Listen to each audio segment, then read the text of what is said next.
Olá, pessoal!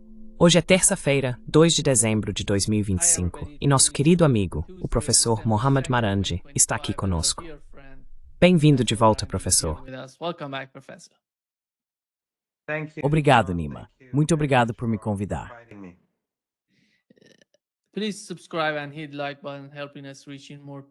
Por favor, inscreva-se e clique no botão de curtir. Isso nos ajuda a alcançar mais pessoas. Deixe-me começar, professor Marandi. Hoje, Steve Witkoff está na Rússia, conversando com russos sobre o conflito na Ucrânia.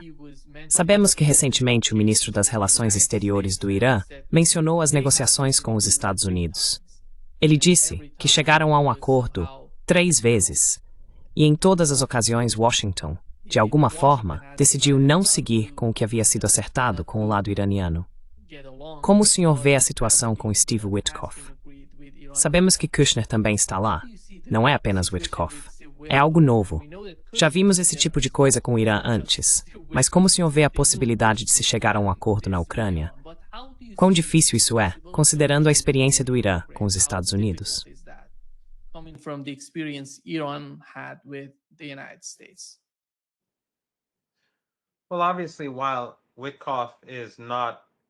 Bem, obviamente, embora Witkoff não seja um mediador honesto, seja em Gaza, com o Irã ou em relação à Rússia, vimos que sua autoridade é muito limitada.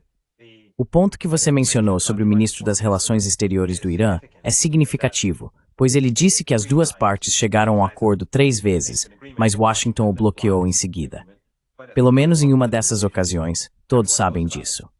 Após as negociações iniciais, ou melhor, indiretas, entre o Irã, o ministro das Relações Exteriores do Irã, e Witkoff foi, acho que na Fox News, e disse que o Irã poderia enriquecer urânio a 3,6% e que a questão poderia ser resolvida.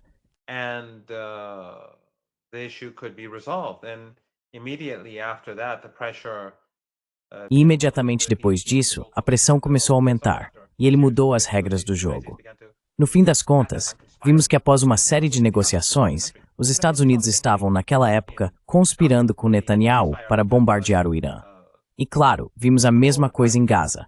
O cessar-fogo proposto por Witkoff foi em todas as ocasiões ou rejeitado ou, após um breve período, rompido.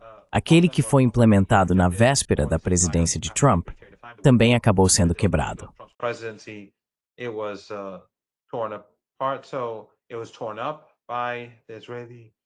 Então isso foi rasgado pelo governo israelense.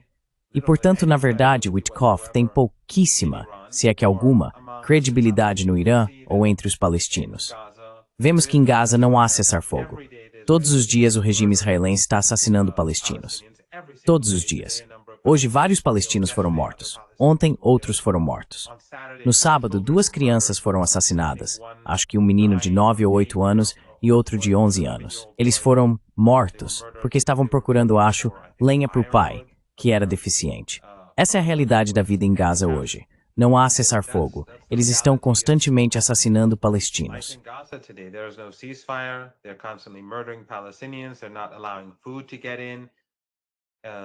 Eles não estão permitindo que alimentos entrem.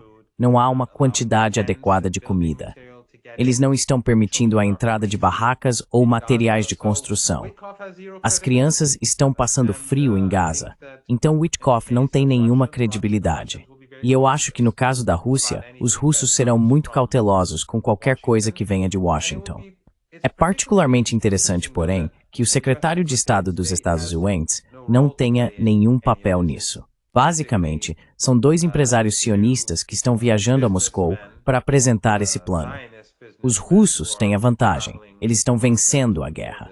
Então teremos que ver como isso se desenrola.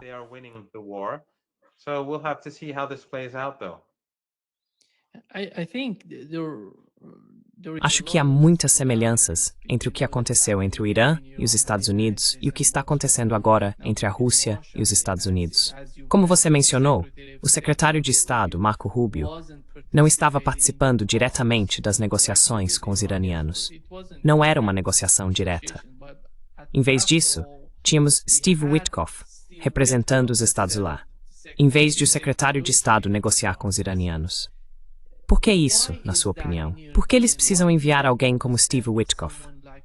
Por que Marco Rubio não está nessa posição para negociar diretamente? Se ele é o secretário de Estado, lembre-se, durante o governo Obama, durante o JCPOA, tínhamos John Kerry conversando com seu homólogo iraniano.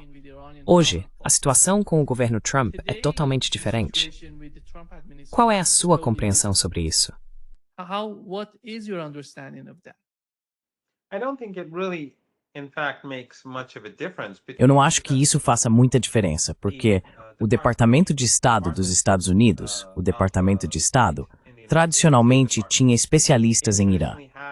Embora eu pessoalmente considere as opiniões que eles apresentavam profundamente equivocadas, pelo menos eles tinham algum entendimento sobre o Irã, por mais distorcido que fosse.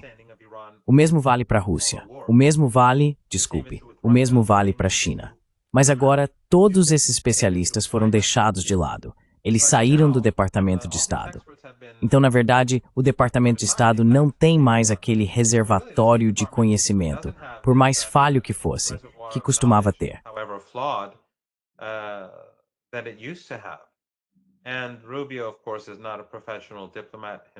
E Rubio, é claro, não é um diplomata profissional. Acho que o motivo de Trump escolher seguir com Witkoff é porque confia nele, e Marco Rubio não é alguém próximo de Trump. Embora ele tenha múltiplos papéis, também é o conselheiro de segurança nacional, acredito que sua influência seja muito limitada. Basicamente, neste momento, a única coisa em sua agenda é a guerra no Caribe. E mesmo isso está se tornando cada vez mais controverso, depois que veio à tona a notícia de que o secretário de guerra dos Estados Unidos aparentemente ordenou um ataque duplo, matando os sobreviventes em um barco, provavelmente um barco de pesca, mas de qualquer forma, um barco.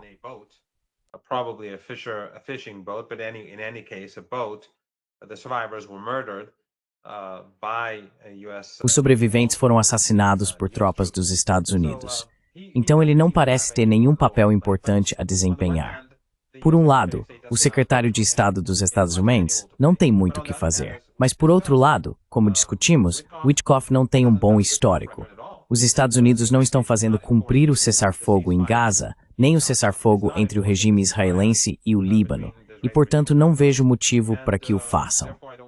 E claro, o histórico dele com o Irã é péssimo. Então não estou muito otimista quanto ao fim da guerra na Ucrânia.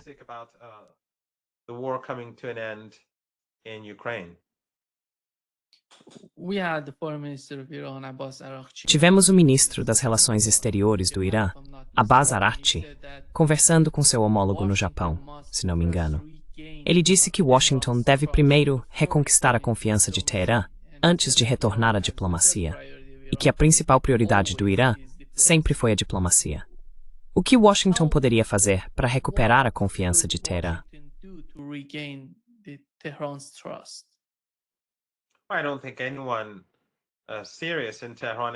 Não acho que alguém em Teherã tenha confiado em Washington, mesmo quando tivemos negociações no passado com os Estados Unidos sob presidentes tanto democratas quanto republicanos. Em todas as ocasiões, os Estados Unidos traíram os iranianos. Durante a guerra, os Estados Unidos violaram seu acordo com o Irã sob o governo Reagan. Clinton basicamente fez o mesmo, e isso tem sido assim desde então. O exemplo mais importante, é claro, que todos conhecem, é o acordo nuclear. Sob Obama, os Estados começaram a violar o acordo nuclear desde o primeiro dia. E entre essas violações, cometi tempo.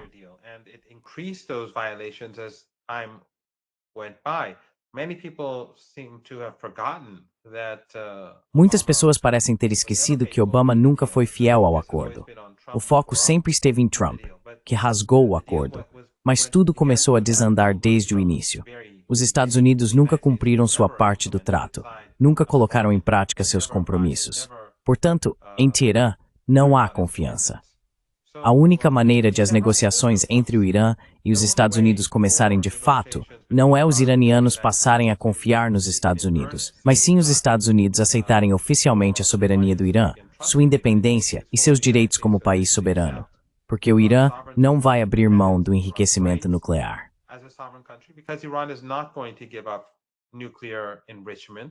It's allowed to do so under international law. It's not going Isso to é give up permitido pelo its direito missile internacional. defense capabilities. O país não vai abrir mão de sua capacidade de defesa antimísseis, porque sabe que se o fizer, os Estados Unidos e o regime israelense tentarão destruir o país. O Irã não é. Bem, a liderança no Irã, os líderes e políticos iranianos, não são tolos. Alguns tolos no país, mas eles não governam e são uma minoria cada vez menor. Acho que depois da Guerra de 12 Dias, as ilusões sobre os Estados Unidos chegaram ao fim. E não se trata apenas de Trump ou de seus negociadores. Trata-se do Ocidente coletivo.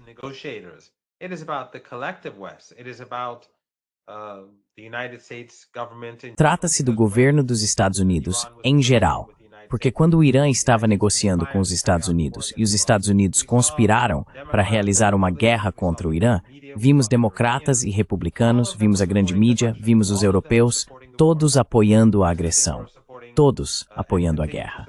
Assim como apoiavam e continuam apoiando o genocídio em Gaza, as violações do cessar-fogo pelo regime israelense, a limpeza étnica na Cisjordânia e o assassinato constante de pessoas no Líbano e na Síria. Portanto, isso não é sobre Trump. Não é que Trump seja particularmente sinistro, embora seja, mas trata-se do fato de que os regimes políticos no Ocidente são desonestos e conspiram constantemente contra o país. E, portanto, o primeiro passo que precisa ser dado, apenas para começar a negociar, é que os Estados Unidos mudem de forma muito aberta e oficial sua posição sobre os direitos do Irã.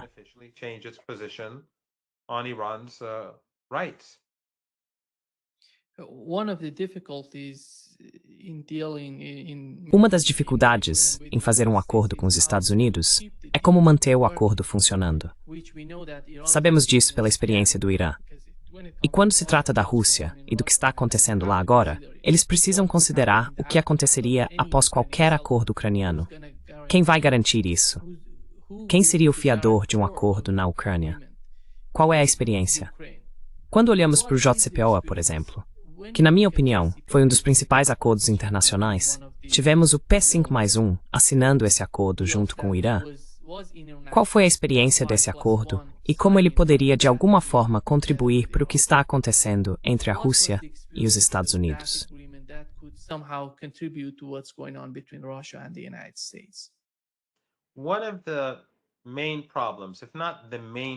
Um dos principais problemas, se não o principal, do acordo nuclear entre o Irã, os europeus e os americanos, ou JCPOA, foi que os iranianos, imediatamente após assinarem o acordo, começaram a implementá-lo. Mas os Estados Unidos não cumpriram seus compromissos. Implementaram partes e fragmentos, mas não muitos deles. Ou a implementação foi feita de forma pouco empenhada. Assim, depois que o acordo desmoronou, quando os americanos, sob Trump, durante os primeiros 4 anos de sua presidência, deixaram o acordo e ele colapsou. Os iranianos e o P4+1, ao renegociarem, criaram um mecanismo em que primeiro os americanos teriam de provar que estavam se comprometendo com o acordo, e só então os iranianos implementariam sua parte do trato.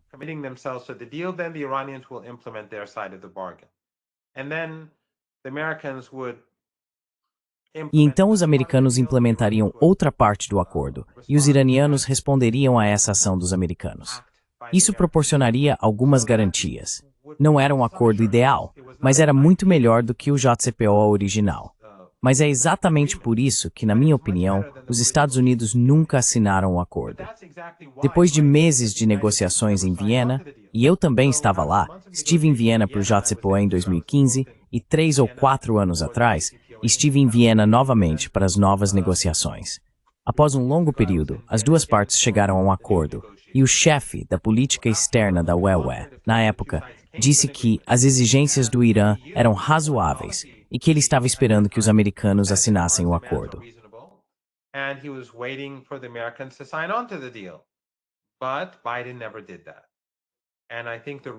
Mas Biden nunca fez isso.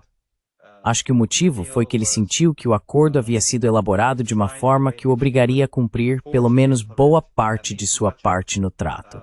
E é por isso que ele nunca o assinou. Os Estados Unidos apresentaram uma desculpa, disseram, temos as eleições de meio de mandato. E depois disso, houve, se você se lembra, tumultos e protestos no Irã por causa de Mahsa Amini, e os Estados Unidos, usaram isso como desculpa para se afastar do acordo. Mas acho que a verdadeira razão pela qual eles não o implementaram foi que acharam que não conseguiriam enganar o Irã tanto quanto fizeram depois de 2015. Portanto, os russos precisam ser muito cautelosos na mesa de negociações.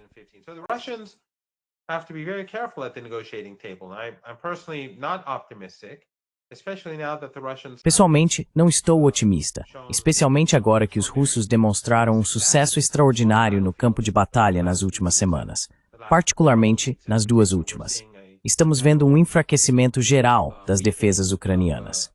Portanto, não é como se os americanos tivessem muita influência sobre Moscou.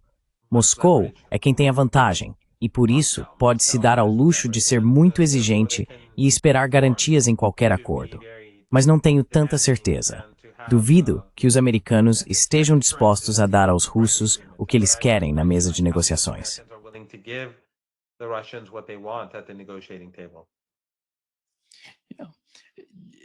Professor Marandi,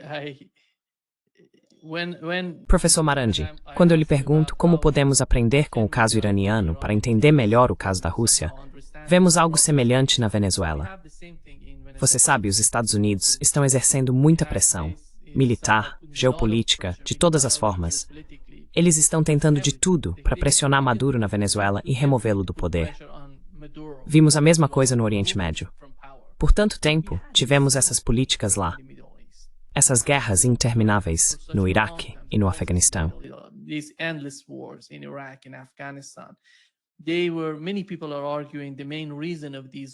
Muitas pessoas argumentam que o principal motivo dessas guerras é o petróleo nesses países. A Venezuela se encaixa totalmente no quadro que tínhamos no Oriente Médio. O petróleo é extremamente rico em termos de energia. O que a América Latina pode aprender com o Oriente Médio, com a Ásia Ocidental? Porque alguns países aqui na América Latina estão de certa forma sentindo o que está acontecendo na Venezuela. Eles têm medo do tipo de caos que qualquer confronto poderia causar. Como a situação no Oriente Médio pode contribuir para a Venezuela e para a América Latina como um todo?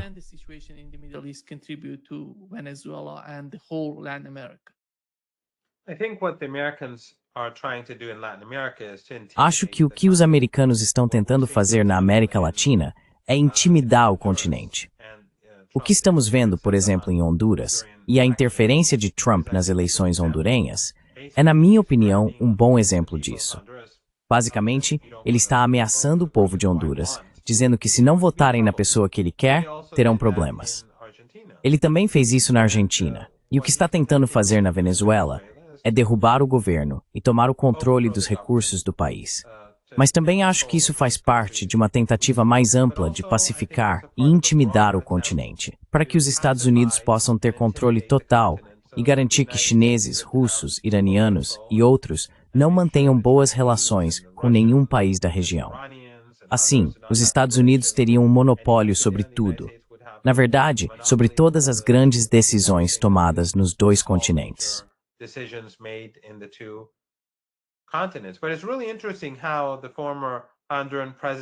Mas é realmente interessante como o ex-presidente de Honduras, o narco-ditador, recebeu um perdão, apesar de eu achar que ele esteve envolvido no contrabando de cerca de 400 toneladas de cocaína. E ainda assim, Maduro, para quem não há nenhuma evidência de qualquer atividade ilegal, está sendo acusado de matar centenas de milhares de americanos com drogas. Além disso, há todos esses barcos, provavelmente barcos de pesca, que nem sequer têm capacidade de chegar perto dos Estados Unidos, e suas tripulações estão sendo mortas, algumas delas em ataques aéreos duplos, simplesmente porque os Estados Unidos querem intimidar não apenas a Venezuela, mas também as pessoas em todo o Caribe e América Latina. E sabe, acho que muito disso tem a ver com o Holocausto em Gaza.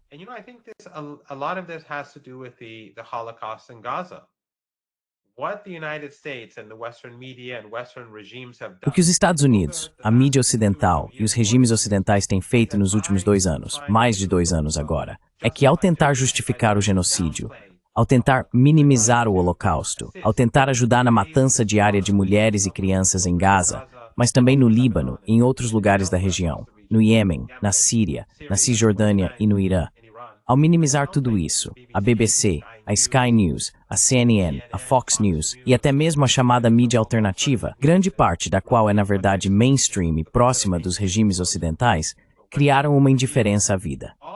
Assim, os Estados Unidos podem simplesmente assassinar pessoas no Caribe porque isso se tornou algo normalizado. Temos visto isso acontecer. Temos visto assassinatos em massa diariamente em Gaza há bem mais de 2 anos, crianças sendo mortas regularmente e ninguém no Ocidente reclama.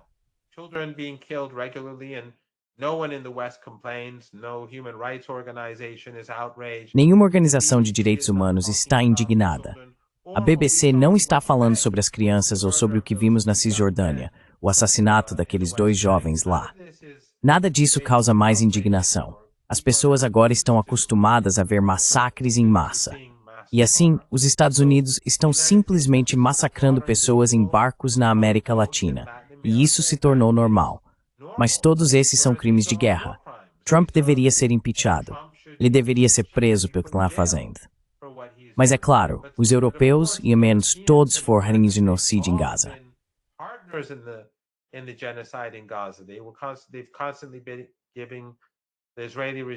Eles têm constantemente fornecido armas, ajuda e cobertura política ao regime israelense. Claro, os regimes regionais também são cúmplices. A Turquia, sob Erdogan, tem vendido petróleo. Para os Emirados Árabes Unidos, os negócios continuam como de costume. Esses países também são cúmplices dos crimes de guerra. Mas a questão é que, há bem mais de 2 anos, os crimes de guerra cometidos pelos Estados Unidos em Gaza e pelos europeus tornaram o ato de matar pessoas algo muito normal. E assim, todos os dias, ou a cada poucos dias, vemos outro grupo de pessoas em barcos sendo assassinadas. E ninguém no Ocidente se indigna.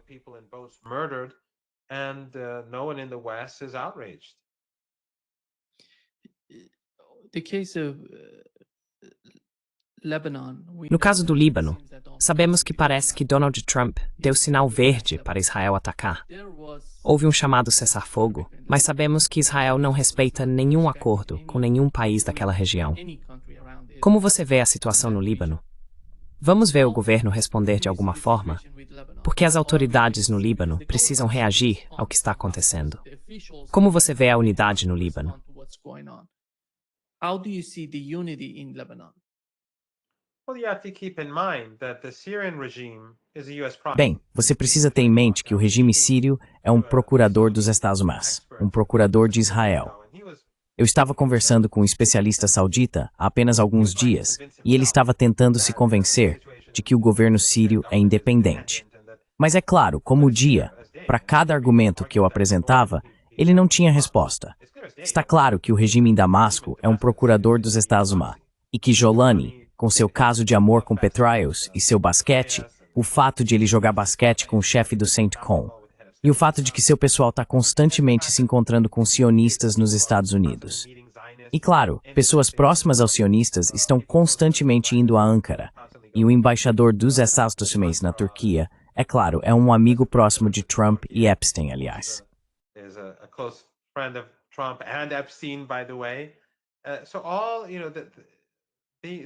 Então, todos esses regimes regionais que estão atrelados aos Estados Unidos, obviamente estão satisfeitos. Mas a realidade é, e seus chamados especialistas também estão satisfeitos, que Jolani é um agente. Ele é uma ferramenta. E então há um regime em Beirute que foi imposto pelos americanos após a guerra. Não é como se o atual primeiro-ministro do Líbano ou o presidente tivessem apoio popular. Os Estados Unidos os instalaram, com os sauditas exercendo muita pressão para colocar essas pessoas no poder. Desde então, os Estados Unidos vêm pressionando o governo libanês a travar guerra contra a resistência. Essa é a situação que vemos hoje no Líbano. A maioria dos libaneses apoia a resistência. As pesquisas indicam isso, as eleições locais mostram isso, mas é uma situação muito perigosa.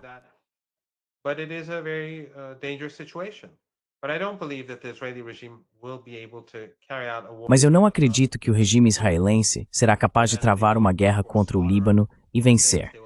Eles, é claro, vão massacrar inocentes. Vão atacar civis. E os jornalistas ocidentais serão rápidos em chamar esses lugares de redutos do Hezbollah. Porque nenhum dos jornalistas ocidentais em Beirute, nenhum deles, tem qualquer integridade. São ferramentas. Cada um deles. Eles simplesmente repetirão a narrativa do regime israelense e a narrativa do Ocidente. Se alguém acha que a BBC, a CNN ou a France 24 ou qualquer um desses veículos de mídia ocidentais tem alguma integridade, está se iludindo. Alguns desses jornalistas na Europa, eu os conheço e sei que não têm integridade. Falei com eles durante a guerra contra o Líbano, quando alguns diziam abertamente que estavam bombardeando redutos do Hezbollah.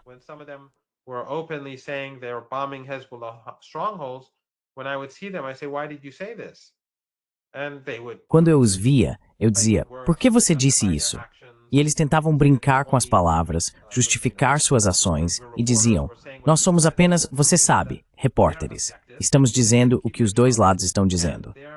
Mas é óbvio que o objetivo deles é manter seus empregos. E seus veículos de comunicação pertencem a sionistas. Portanto, eles justificarão o massacre no Líbano se a guerra começar. Não há dúvida disso. Então, se houver guerra, haverá muito sofrimento. Mas a resistência sabe que não tem outra opção, senão se defender e defender o Líbano. Então eles vão lutar. E o regime israelense já está muito mais fraco do que antes. Esse mito de que os israelenses venceram todas as suas guerras é, claro, falso. Os israelenses sofreram muitas baixas, perderam economicamente, perderam muito e, o mais importante, são desprezados em todo o mundo.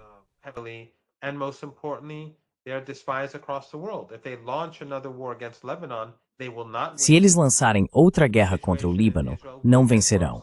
A situação em Israel vai piorar, e o ódio ao regime vai se intensificar em todo o mundo. Portanto, não vejo nenhuma esperança de vitória para o regime, apesar da difícil situação que descrevi. Quero dizer, Erdogan, Netanyahu e Biden conspiraram juntos contra o povo sírio, e depois os Estados Unidos conspiraram contra a resistência no Líbano. O regime israelense está constantemente violando o chamado cessar-fogo, e os garantes ocidentais o apoiam totalmente. A mídia ocidental permanece em silêncio sobre isso, assim como se cala diante do assassinato de crianças na Cisjordânia e da matança diária de pessoas em Gaza. Mas o regime israelense, você sabe, não terá sucesso.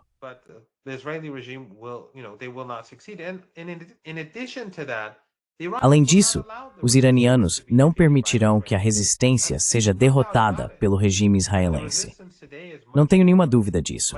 A resistência hoje está muito melhor equipada para lutar contra o regime israelense do que há 1 ou 2 anos, porque agora eles viram as capacidades do regime. Eles viram onde suas forças os ajudaram e quais foram suas deficiências. Ao longo do último ano, eles têm trabalhado arduamente para poder travar guerras futuras com melhor tecnologia e melhores capacidades. Portanto, não vejo nenhuma esperança de sucesso para o regime israelense.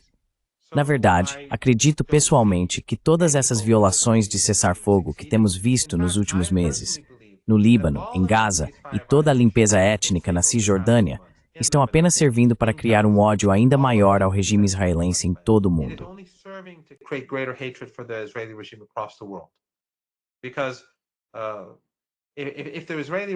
Porque, se o regime israelense fosse inteligente, encerraria tudo isso para que talvez ao longo de alguns anos pudesse reabilitar sua imagem, embora eu não ache que isso seja possível. Talvez em pequena medida pudessem ter feito isso.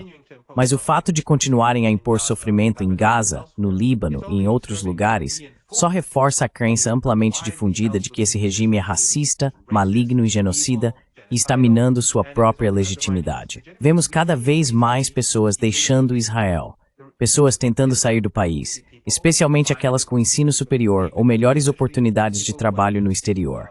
Elas estão indo embora. Portanto, nada disso é bom para o regime.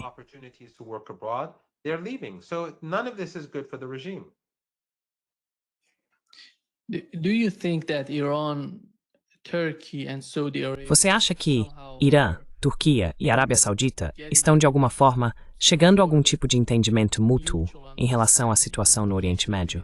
Como você vê as recentes conversas entre Irã e Turquia e, por outro lado, entre Irã e Arábia Saudita?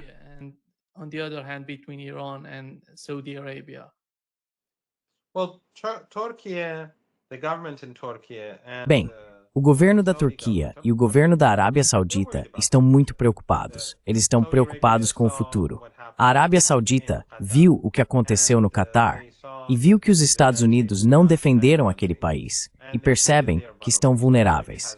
A Arábia Saudita não tem capacidade de se defender contra o regime israelense, apesar de ter gasto trilhões de dólares em armas dos Hezbollah. Eles foram incapazes de fazê-lo, mesmo com o apoio do Ocidente, de aliados regionais e com o respaldo da Turquia, do Catar e de outros na guerra genocida contra o Iêmen. Então, é claro, veio o bloqueio ao Catar. E quando o Catar e a Turquia se afastaram, todo o Ocidente coletivo e todas as ditaduras da região ainda apoiavam a Arábia Saudita e os Emirados naquela guerra. Mas eles fracassaram nessa guerra.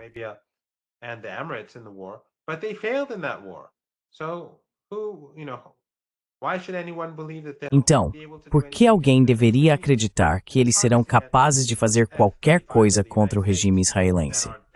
E a promessa de obter F-35s dos Estados Unidos, que são versões rebaixadas, não serve para nada.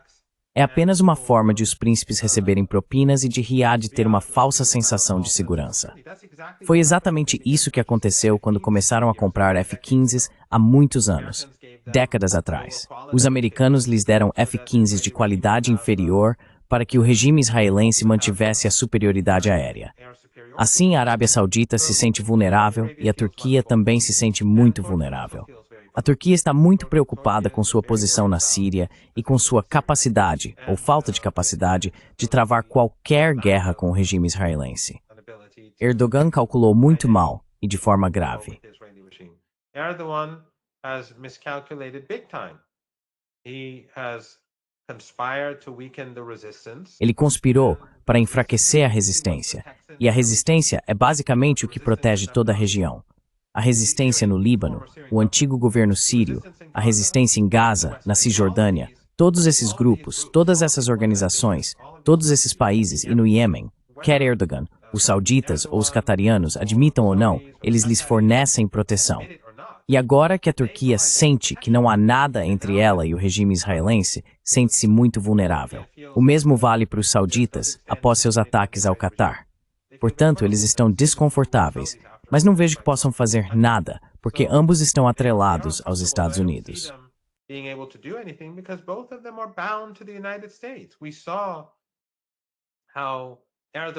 Vimos como Erdogan foi a Sharm el-Sheikh, no Egito, e se curvou diante de Trump, colocando a mão no peito durante aquele circo, basicamente branqueando o genocídio de Trump em Gaza. Eu esperaria que a Turquia repensasse sua política externa, e também esperaria que Riad fizesse o mesmo. Mas ambos estão atrelados aos Estados Unidos, e a Turquia não fez nada para apoiar o povo de Gaza, além de fingir em discursos públicos. Na realidade, a Turquia está fazendo comércio e negócios. Continua hospedando uma embaixada israelense, tem sua própria embaixada na Palestina e está transportando petróleo. No Mara, o petróleo. Durante todo o genocídio, o petróleo de Baku, petróleo barato de Baku, passava pela Turquia, junto com o petróleo roubado da Síria.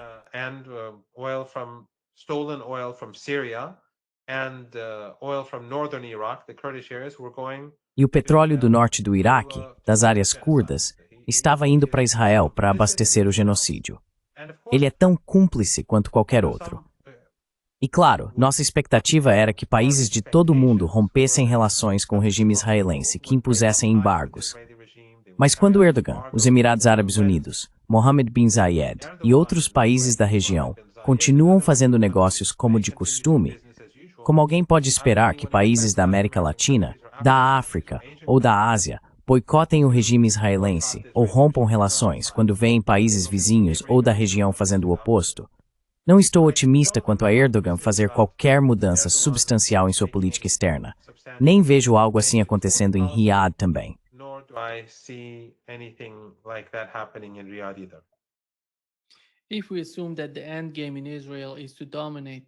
Se presumirmos que o objetivo final de Israel é dominar a região, os dois países mais importantes ali são o Irã e a Turquia.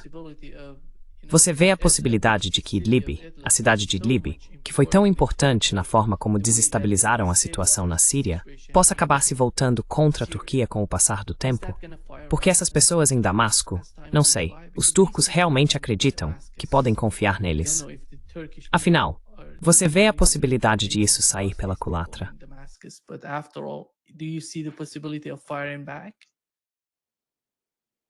at Turkey?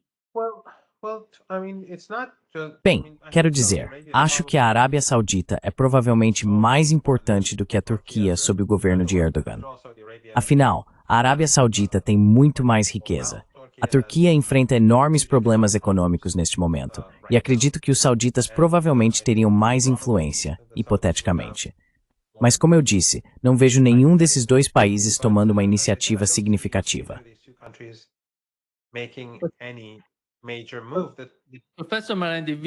Professor Marandi, sem o Irã e a Turquia, quem é a Arábia Saudita? Se não houver Irã e Turquia, então a Arábia Saudita não é nada para os israelenses atacarem e destruírem tudo.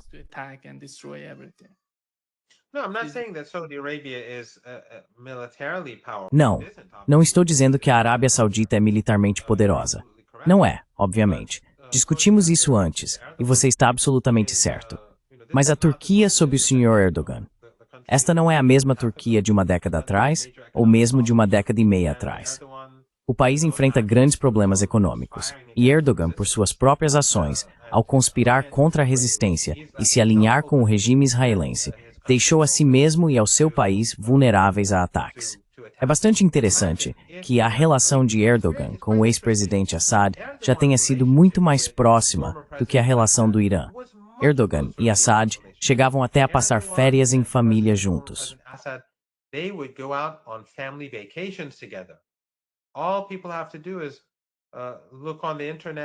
Tudo que as pessoas precisam fazer é entrar na internet e pesquisar seus nomes e verão fotos dos dois chefes de Estado e suas esposas de férias juntos. Eles eram muito próximos e faziam negócios.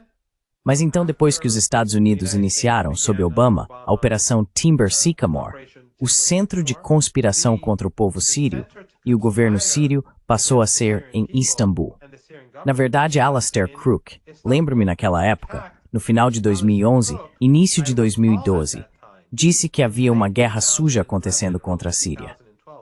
Ele me explicou que sabia disso porque as pessoas que haviam estado no Afeganistão e no Paquistão, nos anos 1980, agora estavam em Istambul. Então estava claro o que estava acontecendo.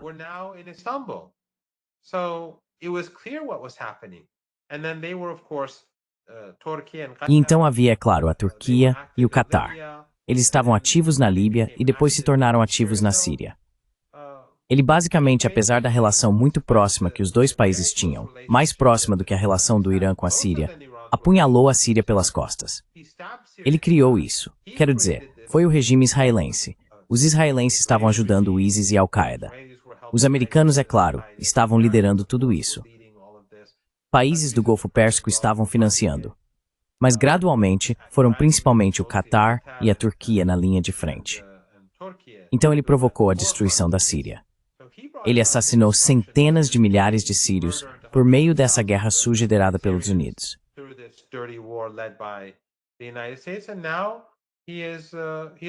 E agora, ele está vulnerável ao regime israelense, porque no fim das contas, se houver qualquer conflito entre Erdogan e Netanyahu, os Estados Unidos e os europeus não vão ficar do lado de Erdogan. Não há a menor chance disso acontecer. Lembramos o que aconteceu depois que Erdogan manteve aquele pastor americano preso, o levou a julgamento, o condenou, e então Trump, durante seu primeiro mandato, ameaçou a Turquia com sanções.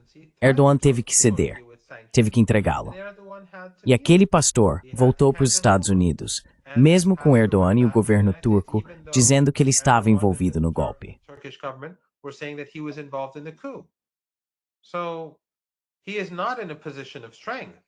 Então, ele não está em uma posição de força.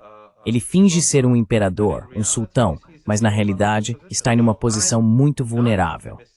Não estou otimista quanto à Turquia, sob essa liderança atual, ser capaz de enfrentar o regime israelense, ou mesmo de ter vontade de fazê-lo. Eles tiveram a oportunidade, por mais de 2 anos, de se posicionar, de boicotar o regime, de cortar laços diplomáticos, de encerrar o comércio e os negócios, e escolheram não fazê-lo. Escolher o oposto.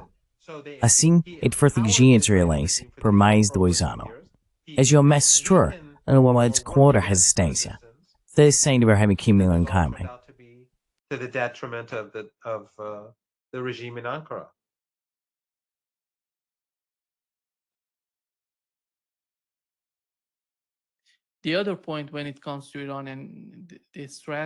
O outro ponto, quando se trata do Irã e de sua estratégia, é o que o presidente do parlamento iraniano, Mohammad Bagher Ghalibaf, disse sobre o atual exercício antiterrorismo em larga escala Sahand 2025, que envolve os Estados-membros da OCS. Ele afirmou que esse exercício está enviando uma mensagem clara de determinação coletiva contra as potências dominantes. O que isso significa? Qual é o entendimento entre os Estados-membros da OCS? De que eles podem agir juntos contra esse tipo de terrorismo? Sabemos que a guerra contra o Irã começou com ataques terroristas dentro do país. Então, qual é o entendimento dentro da OCS sobre como eles podem cooperar entre si?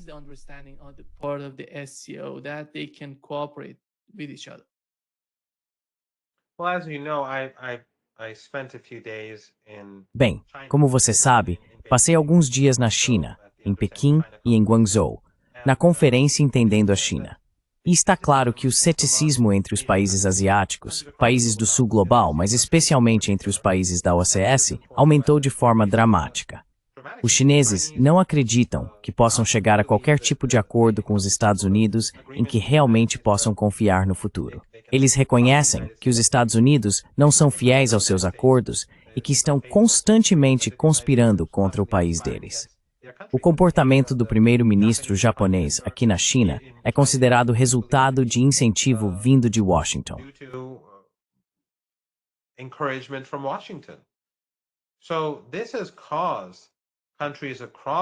Isso levou países de toda a Ásia, e especialmente os países da OCS, a cooperarem mais estreitamente entre si. O comportamento dos Estados Unidos, o comportamento do Ocidente coletivo, seja por meio de seu genocídio, de seu apoio a grupos terroristas como o ISIS e Al-Qaeda, ou de seu respaldo a extremistas como neonazistas e a extrema-direita na Europa, na América Latina ou em outros lugares, está gerando maior desconfiança em todo o mundo. Isso trazem colaboradores também bases.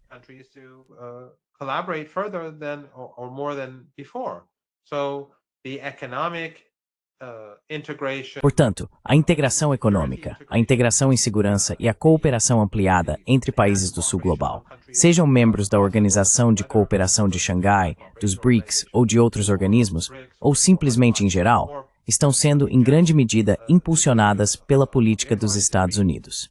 Ninguém confia nos Estados Unidos. As pessoas na China e na Ásia Central reconhecem o que os Estados Unidos e os europeus estão fazendo ao criar grupos terroristas, seja o ISIS ou Al-Qaeda, que agora possuem bases em toda a Síria. Acredita-se amplamente que no futuro, esses grupos terroristas e seus afiliados serão usados pela OTAN para desestabilizar a Ásia Central e países em toda a Ásia, numa tentativa de enfraquecer a China, o Irã ou outros, porque os Estados Unidos percebem que não ficam para trás. A Europa está se tornando cada vez mais irrelevante.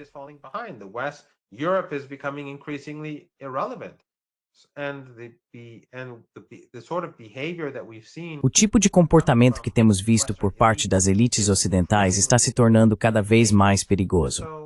Os países que reconhecem esses grupos terroristas são controlados pelo Ocidente, financiados, é claro, pelo Qatar e organizados por Erdogan, e entendem que isso ainda faz parte de um projeto mais amplo da OTAN. Esses grupos criam capacidades que a OTAN pode usar contra outros países. Também vemos outros grupos terroristas, ou grupos a eles afiliados, sendo usados contra o Irã. Os ataques em massa no Irã foram realizados por remanescentes do ISIS e da Al-Qaeda, ou por espiões tentando subverter o Irã, quando o regime israelense travou sua guerra contra o país. Muitos deles vieram de estados vizinhos.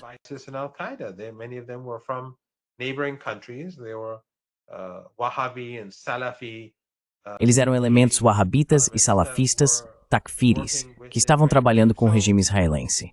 Os membros da Organização de Cooperação de Xangai reconhecem isso, e isso os está levando a repensar a segurança em toda a Ásia. Isso resultou em uma cooperação maior entre os Estados-membros. Mais uma vez, o Ocidente é seu próprio pior inimigo. Age como um catalisador para que o resto do mundo se afaste dele. Acho que na América Latina, o que Trump está fazendo pode acabar resultando em algo semelhante, porque as pessoas em toda a América Latina podem, ou muitas podem, ser intimidadas por um tempo. Mas no fim das contas, acredito que isso vai prejudicar os Estados Unidos mais do que qualquer outro. Em um momento em que os Estados Unidos simplesmente não têm mais a energia ou os recursos que antes possuíam para impor sua hegemonia sobre o continente.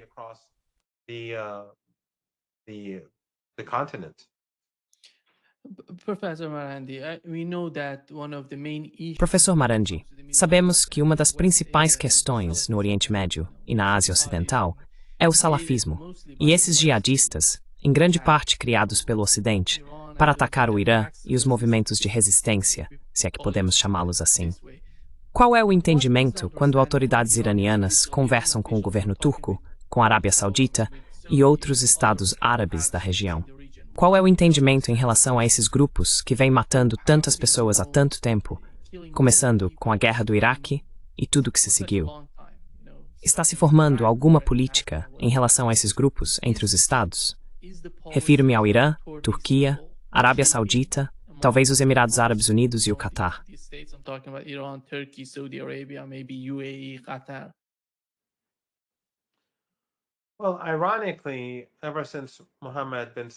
Bem, ironicamente, desde que Mohammed bin Salman chegou ao poder na Arábia Saudita, os sauditas se distanciaram desses elementos takfiri e reduziram substancialmente seu financiamento.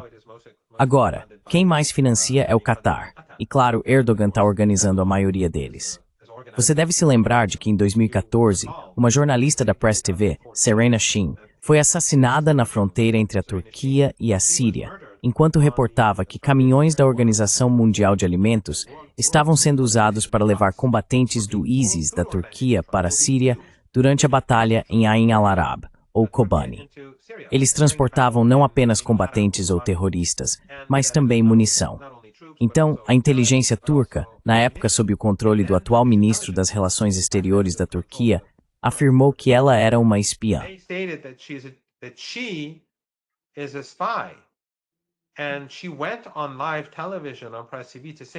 E ela foi à televisão ao vivo, na Press TV, e disse: "Fui acusada de realizar espionagem. Não sou espiã. Estou apenas reportando as notícias." E horas depois, ela foi assassinada. Foi morta. Sua família e seus colegas, nenhum deles acredita na versão oficial divulgada pelo regime turco. Assim, o manto do extremismo, esses grupos takfiri, o ISIS, a Al-Qaeda e o salafismo, a ideologia salafi e wahhabi takfiri, foi assumido. Foram Erdogan e o regime do Catar que se tornaram os mais proeminentes em apoiá-los, mais do que qualquer outro. Eles continuam a fazê-lo, e isso representa uma ameaça para a região e além dela. É uma espada de dois gumes. Sabe, vimos o impacto quando houve combates entre o Paquistão e a Índia. Um repórter da Sky News falou com o ministro da Defesa do Paquistão e disse: "Vocês estão apoiando terroristas na Índia."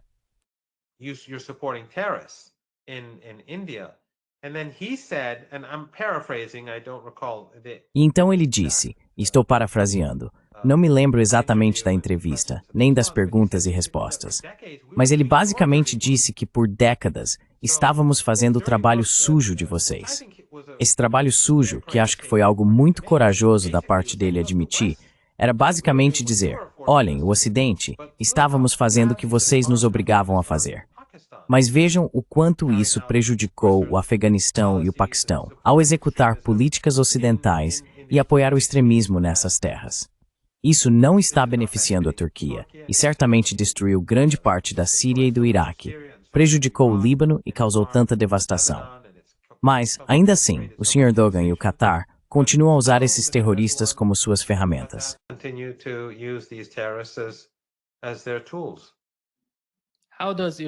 Como o Irã vê isso, que se detenta a recente visita do chefe do Conselho iraniano ao Paquistão?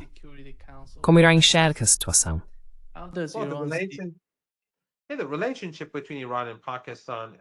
A relação entre o Irã e o Paquistão melhorou muito, e o Paquistão apoiou o Irã quando o regime israelense atacou, junto com os israelenses e os americanos.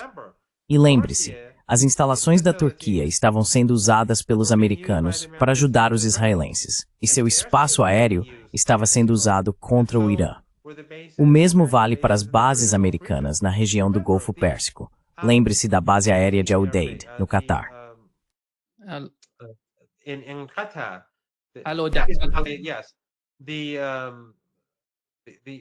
Sim, a base aérea foi de lá que o general Soleimani foi assassinado. O Catar também estava ajudando a bombardear o Iêmen e outros lugares. Então, enquanto os recursos dos Estados Unidos em toda a região estavam sendo usados contra o Irã, o Paquistão estava ajudando o Irã. O Paquistão estava ao lado do Irã. Portanto, é óbvio que isso tem um impacto significativo na relação. O Paquistão tem sido muito mais sincero em relação ao regime israelense em suas ações do que qualquer outro país da Ásia Ocidental, exceto Iêmen do Irã.